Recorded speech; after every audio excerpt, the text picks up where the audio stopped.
practical questions people always have about the system itself. Yeah, we've got insights from the sources you shared covering all of that. So our mission today, like always, is to sift through everything, cut through the noise, and really pull out the key takeaways for you.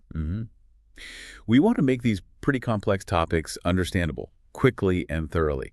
So we'll cover the history of the provisions that got repealed, the impact on people's wallets, the whole administrative side of the rollout. And the debate around it too, right? Like, is it actually fair? Exactly. We'll look at those differing views and then get into practical stuff. Payment dates, who's eligible for what, survivor benefits, dealing with the SSA, all that good stuff. Okay, let's jump in. To really get why the Social Security Fairness Act is such a big deal, we need to understand what it replaced. We're talking about WEP and GPO. Right. WEP, the Windfall Elimination Provision, and GPO, the Government Pension Offset. And these weren't small things. They were rules that seriously cut Social Security benefits for certain groups for, well, decades. How long were they around? WEP came in around 1983. GPO actually started conceptually back in 77, but was kind of adjusted in 83 to coordinate with WEP. So, yeah, about 40 years, give or take. And who was primarily affected by these rules? It was mainly people who worked jobs where they earned a pension but didn't pay Social Security taxes. The sources call this non-covered employment. So like public sector workers. Exactly. Teachers in many states, California, Texas, Illinois, are big examples. Also, lots of firefighters, police officers, federal workers hired before a certain date, state and local government employees in various places, people with separate pension plans. Okay, so folks in public service. Often, yes. Now, the key thing is, many of these people also worked other jobs at some point in their lives where they did pay Social Security taxes, maybe before their government job, or part-time summers. So they technically qualified for some Social Security benefit based on those other jobs. Correct. They had enough credits. But that's where WEP and GPO came in and reduced those benefits. All right, let's break down WEP first. How did that one work? It affected the worker's own benefit, right? Yeah, WEP adjusted the calculation for your own Social Security retirement or disability benefit. See, the basic Social Security formula is progressive. Meaning it replaces a higher percentage of earnings for lower-income workers. Exactly. Like it might replace 90% of the first, say, $1,000 of your average indexed monthly earnings, your AIM, then maybe 32% of the next chunk and 15% of earnings above that. It provides a stronger floor for lifetime low earners. Okay, makes sense. So WEP's goal, or rationale, was to address a perceived issue. Someone might have low-covered earnings where they paid Social Security tax, but a pretty substantial pension from their non-covered government job. So just looking at their Social Security record, they might look like a low-wage worker. Precisely. They might fall into that 90% replacement bracket based only on their covered earnings. The argument was that this wasn't fair because they also had this other pension income that wasn't subject to Social Security tax. It was seen as a windfall. So WP tried to eliminate that perceived windfall. How? It basically slashed that first percentage factor. Instead of getting 90% replacement on that first chunk of AIM, someone subject to WBP might only get, say, 40%, depending on how many years they did have substantial earnings under Social Security. It meant a lower monthly benefit. Okay, that's WEP cutting the worker's own benefit. What about GPO, the government pension offset? GPO worked on spousal and survivor benefits. So this hit people who were eligible for Social Security based on their spouse's work record, either while the spouse was alive or after they passed away, but who also received their own pension from a non-covered government job. So say a teacher with a state pension married to someone who worked in the private sector and paid Social Security taxes. The teacher might be eligible for a benefit based on their spouse's record. Right, but the GPO would step in and reduce that Social Security spousal or survivor benefit. The reduction was pretty steep. 2/3 of the amount of their own government pension was subtracted from their Social Security benefit. 2/3? Wow. That could wipe out the whole benefit, couldn't it? Oh, absolutely. It very often reduced the Social Security spousal or survivor benefit to zero, leaving them with nothing from Social Security based on their spouse's record, even though their spouse paid in their whole career. So for decades, lots of public servants and their families were getting significantly less from Social Security than they might have otherwise expected. That's the situation the Social Security Fairness Act, the SSFA, was designed to fix. And its main function is? Very simple, really. It repeals WEP and GPO. Just gets rid of them entirely. And this had broad support, didn't it? The sources mentioned it passed Congress with huge majorities, got signed. even noted past support from President Trump. Yeah, that level of bipartisan agreement on anything related to Social Security is pretty unusual. It really speaks to how widespread the feeling was that WEP and GPO were, well, unfair or causing real hardship for a lot of people. When did this repeal take effect? This is key. It applies to benefits payable after December 2023. So December 2023 was the last month WEP and GPO were ever used to calculate benefits. And crucially, it's retroactive. Absolutely crucial. It's retroactive to January 1st, 2024. That's why you're hearing so much about back payments. People are owed the difference between what they actually received since January and what they should have received if WEP and GPO hadn't been applied during that time. Okay, so this fundamentally changes things for those affected public workers and their families. What does it mean in real dollars and cents? Well, first off, restored benefits going forward.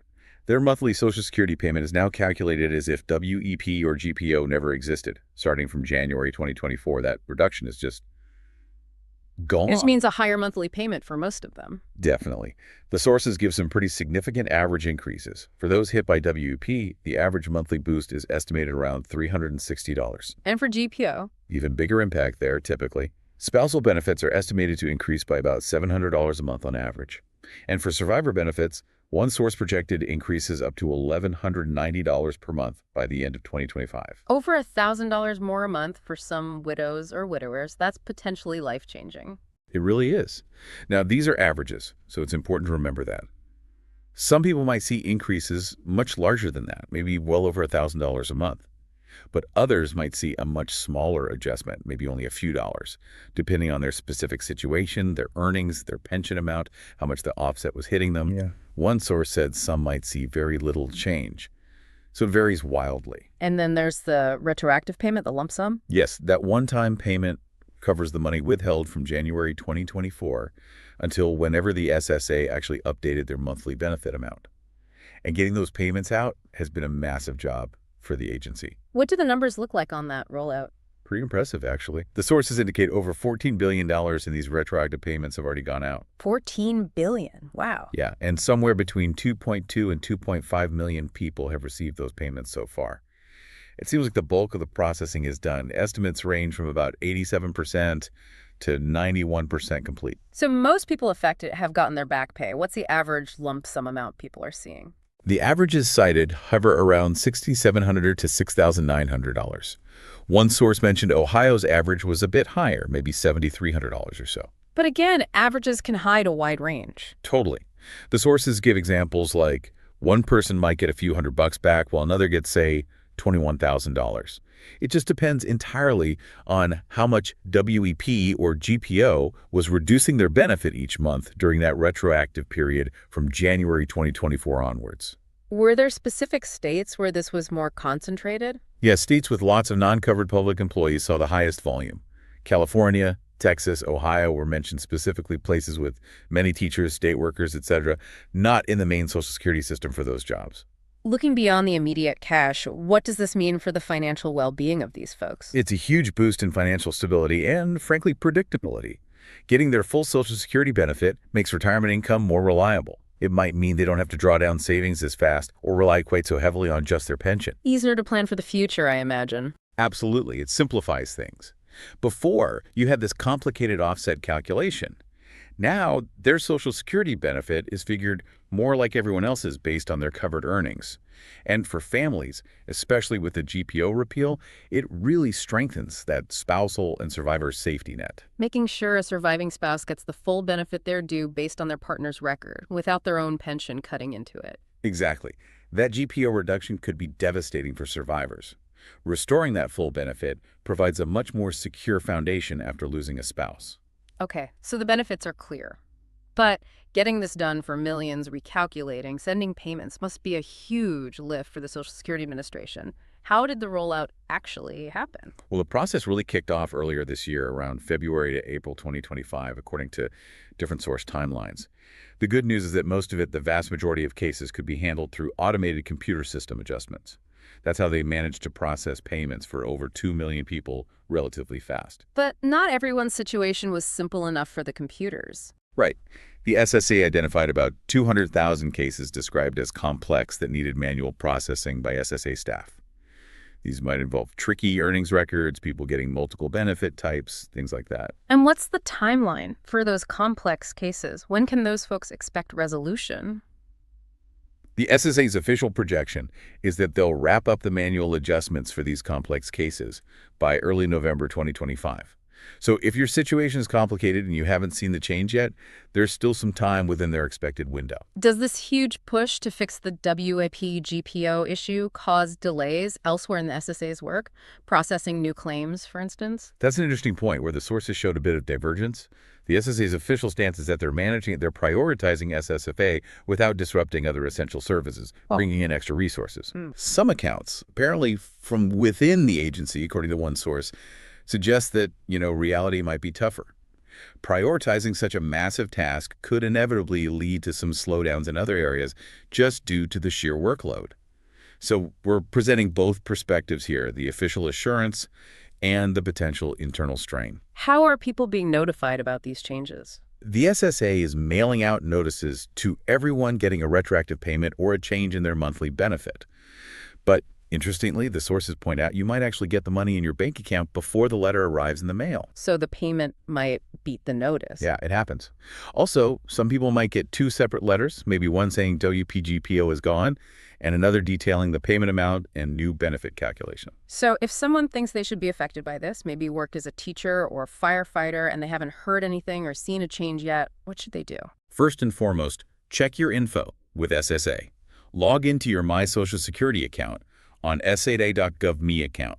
Make absolutely sure your mailing address and direct deposit information are correct. If you can't do it online, call them. That's critical. What about someone who was maybe told years ago, nope, WEP or GPO wipes out your benefit, don't bother applying, and they never did? Great question, and really important. If WEP or GPO previously made you ineligible, reduced your potential benefit to zero, and you never actually filed an application for Social Security retirement, spouse, or survivor benefits, you probably need to file one now. The repeal doesn't automatically start benefits if you never applied. Where do they do that? SSA directs them to SSA.gov apply to start the application process. They've seen a big influx of new applications since the law changed and are working through them. Is there a worry that some people who are eligible might just fall through the cracks? Maybe they don't even know they're now eligible. Yes, that concern was definitely raised. The old rules were confusing, especially around spousal and survivor benefits tied to non-covered work. Some people might have just given up years ago or never realized they could claim on a spouse's record. Who's most at risk of being missed? The sources highlighted surviving spouses, and particularly divorced spouses, of people who had non-covered employment. Maybe they were told GPO meant they'd get nothing, so they never pursued it. Now, that's changed, but they might not be aware. So a call to action for listeners, maybe. Absolutely. One source strongly encouraged people. If you know someone who worked in public service without paying Social Security taxes, a teacher, firefighter, police officer, state worker, or was married to someone who did, maybe give them a nudge. Tell them to check their eligibility on the SSA website or call SSA. It could make a real difference for them. Okay, so the SSFA clearly brings huge relief and financial gains for millions. But it hasn't been without controversy. There's this whole debate about fairness and cost. That's the other side of the coin, yeah. Some critics argue that repealing WEP and GPO actually creates a new kind of unfairness for the, 97% of beneficiaries who were never affected by those rules. How does that argument work? It sounds kind of backwards. It ties back to that progressive benefit formula and why WEP was created. Remember, the people getting relief from the SSFA did pay some Social Security taxes, but they also had pensions from jobs where they paid zero Social Security taxes. The progressive formula gives a bigger percentage boost to low lifetime earners based on their covered earnings. Right, and because their covered earnings might look low, they get that bigger boost. Exactly. The critic's point is, now with the WEP gone, these individuals get the full benefit of that progressive formula on their covered earnings plus their non-covered pension. They argue this group gets a higher percentage return on their Social Security contributions than people who paid Social Security taxes on all their earnings their entire career. They see it as that group getting an extra percentage. So it's not about whether they pay in, but whether the formula should treat them the same as someone without that other non-taxed pension income. That's the core of the critique. It frames the SSFA as favoring one group's definition of fairness over another, potentially disadvantaging the majority who paid in on everything. Some sources even use terms like Unfairness Act or, more pointedly, fairness for the rich, although other sources clarify that many affected are lower or middle-income public workers. It just highlights these competing ideas of what equity means here. And then there's the cost. This isn't cheap. Not at all. The official estimate is about $196 billion over 10 years. That's a significant new expense for the Social Security system. Which is already facing long-term financial challenges, right? Yeah. Baby boomers retiring, fewer workers per retiree. Correct. The system's trust funds are projected to run short in the coming years. Adding this $196 billion cost puts more pressure on those funds. One source estimated it might move up the depletion date for the trust funds by about 6 months. 6 months might not sound like a lot, but it adds to the urgency. That's the argument. It underscores that Congress needs to act sooner rather than later to make broader reforms. Without changes, projections show Social Security might only be able to pay about 80% of promised benefits down the road, meaning potential 20% cuts for everyone if nothing is done. So the SSFA, while helping one group, kind of sharpens the focus on the need for bigger solutions for the whole system. Exactly. It forces the conversation about long-term solvency. It's definitely complex. You have the very real positive impact for millions who felt unfairly penalized, weighed against these concerns about broader equity and the added financial strain on a system that needs reform anyway. Yeah, understanding both sides is key. What does fairness mean? Is it fixing the penalty for non-covered pensions, or is it maintaining proportionality for those who paid in on all earnings? The SSFA made a choice, brought relief, but the debate about the bigger picture about Social Security's future is definitely intertwined with it. Okay, let's shift gears a bit. Beyond the SSF, the sources covered a lot of other practical Social Security info. Let's start with the basics payment schedules. How does that usually work? For most people getting retirement, survivor, or disability benefits now, it's based on your birth date. If your birthday is the 1st through the 10th of the month, you get paid on the 2nd Wednesday. Birthday 11th through the 20th, payment is on the 3rd Wednesday. And birthdays 21st through the 31st, you get paid on the 4th Wednesday. It spreads the payments out through the month. Is that always the case? Any exceptions? Yes. The main one is for people who started getting benefits way back before May 1997. They still get paid on the 3rd of the month. Or if the 3rd is a weekend or holiday, then it's the business day right before. And we saw some average payment amounts earlier, reflecting the 2025 COA. Right, the 3.2% increase. So average retired worker around $1,913. Yeah. Spouse about $911. Survivor around $1,506. Yeah. Disabled worker about $537. Averages, of course. What if your payment is late? What should you do? SSA says wait 3 mailing days first. Things can get delayed sometimes. If it's still not there, then contact them, call the 800 number or your local office. This is why direct deposit is really recommended. It's just much more reliable than paper checks. Good point. Now, the sources also made a clear distinction between Social Security and SSI. Can you recap that? Super important distinction. Social Security retirement, disability, SSDI, survivors, is an earned benefit based on your work history and the payroll taxes you or your spouse parent paid. It's funded by those dedicated taxes. SSI, Supplemental Security Income, is totally different. It's a needs-based program for people with very limited income and resources who are 65 plus, blind, or disabled. It's funded by general tax revenues, not the Social Security trust funds. And SSI payments are on a different schedule, too. Yes. SSI is usually paid on the 1st of the month, but like that older group of Social Security beneficiaries, if the 1st is a weekend or holiday, the payment comes on the business day before. So sometimes you might get 2 SSI payments in one calendar month. Like the June payment might arrive May 30th if June 1st is a Sunday. Gotcha.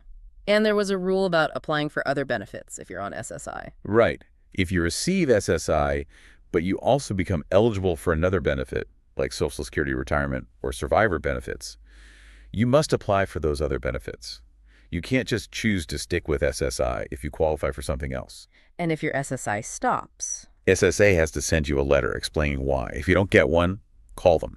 It's usually because something changed, your income went up, you have too many resources, or your living situation changed. Let's talk about survivor benefits again. The rules can seem tricky. Marriage duration. Generally, for a widow or widower, the marriage needed to last at least 9 months right before the spouse died. But there are exceptions for things like accidents or deaths in the line of military duty. What about divorced spouses collecting survivor benefits? Yes, that's possible. If the marriage lasted 10 years or more, a divorced spouse can potentially collect survivor benefits on the ex-spouse's record, provided the divorced spouse is currently unmarried Or if they remarried, they did so after age 60. Ah, so remarrying after 60 doesn't necessarily disqualify you from survivor benefits on a deceased ex-spouse. Correct. That age 60 remarriage rule is key for survivor benefits for divorced spouses. How do people figure out if they should claim their own benefit versus a spousal or survivor benefit? You always get the higher amount you're eligible for. For a living spouse, you can get up to 50% of their full retirement age benefit. If your own retirement benefit is less than that 50%, you get bumped up. For a surviving spouse, you could get up to 100% of what the deceased spouse was receiving or eligible for. So you compare your own benefit to that potential spousal or survivor amount. One source made the point that even if the survivor benefit is only $1 higher than your own, you could potentially claim it. And again, the GPO repeal is huge here for survivors who also have their own non-covered pension. Okay, let's switch to retirement and working. How does working affect your benefits? First, the calculation is based on Your highest 35 years of inflation-adjusted earnings. So if you've already got 35 high-earning years, working another year at a lower salary probably won't change your base benefit much, if at all. But if you start collecting benefits before your full retirement age, working can definitely reduce your payments, right? Absolutely. If you're under your full retirement age, or FRA, which is 67 now, for most people there's an earnings limit. The sources cited it as $23,400 a year. For every $2 you earn over that limit, SSA holds back $1 of your benefits. Is that withheld money just gone forever? No, thankfully. They use something called the Adjusted Reduction Factor, or ARF. When you finally reach your FRA, they recalculate your benefit. They essentially give you credit for those months where benefits were withheld due to work. It reduces the penalty for starting early. So if benefits were withheld for, say, 12 months before your FRA, at FRA, your benefit is recalculated as if you'd only claimed 12 months less early. Exactly. Your ongoing monthly benefit gets adjusted upward permanently at FRA to account for the months you didn't actually receive a payment due to working. When should someone start taking benefits? 62. FRA. 70. The million-dollar question. There's no single right answer. It's really personal. Key factors are, do you need the money now? Are you still working? Do you have a spouse who needs you to file so they can claim spousal benefits? What are the tax implications? Health and life expectancy can play a role too. The best first step is to use the tools on the SSA website, SSA.gov. The retirement estimator is great. You can see how your monthly payment changes based on starting at 62, 67, 70, or any age in between. Seeing those actual numbers helps you weigh the trade-offs. Okay. Let's clarify Medicare and Medicaid. Often confused, but very different. Very different. Medicaid. State-run, needs-based health coverage for low-income individuals and families. Funded by state and federal general taxes.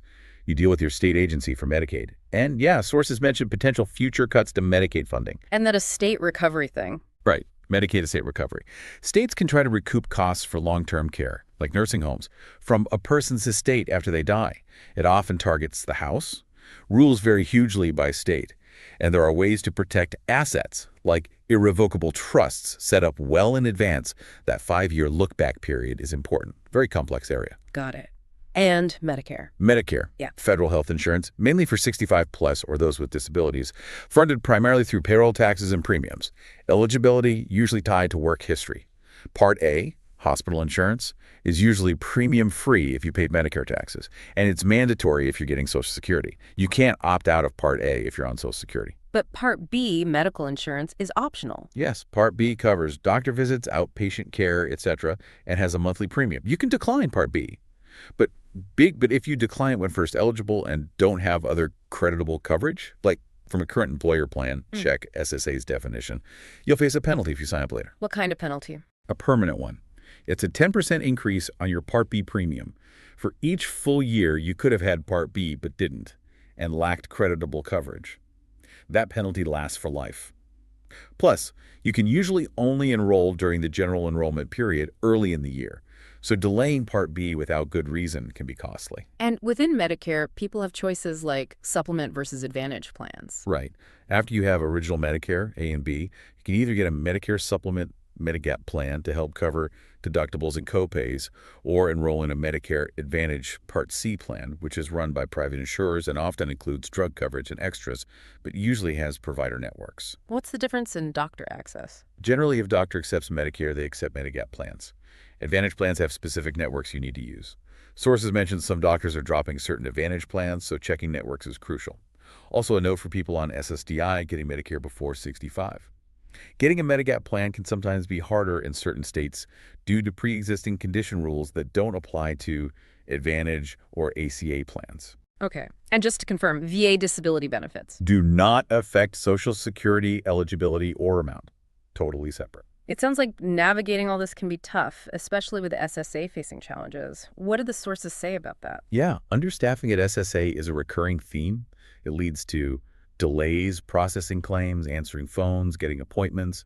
People mentioned waiting months for phone appointments, which is incredibly frustrating when you need help. Specific hurdles people run into. Delays getting award letters. Yeah. And this issue where if you have one claim pending, like disability, you might be blocked from filing another online, like retirement, and have to wait for an appointment.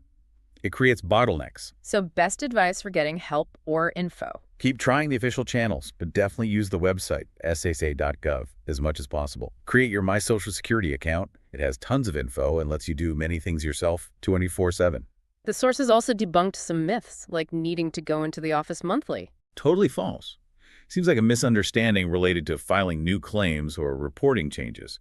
Once approved, benefits typically flow without monthly check-ins. And the fear of SSN misuse stopping benefits. Also clarified, SSN theft usually comes from private data breaches, not SSA. And SSA won't deny your earned benefits because your number was compromised elsewhere. They have identity verification processes. What if you get denied, especially for disability? There's an appeals process. You have the right to appeal decisions. The first step is called reconsideration. Sources described filing it as relatively easy, though the review takes time. Finally, what about the future? Any potential changes to Social Security being discussed? Well, ideas always circulate to address the long-term funding gap. Things like changing the benefit formula, maybe using 40 or 45 years of earnings instead of 35. Those sources suggested that specific idea might be less current talk. Raising the retirement age. That's always in the mix.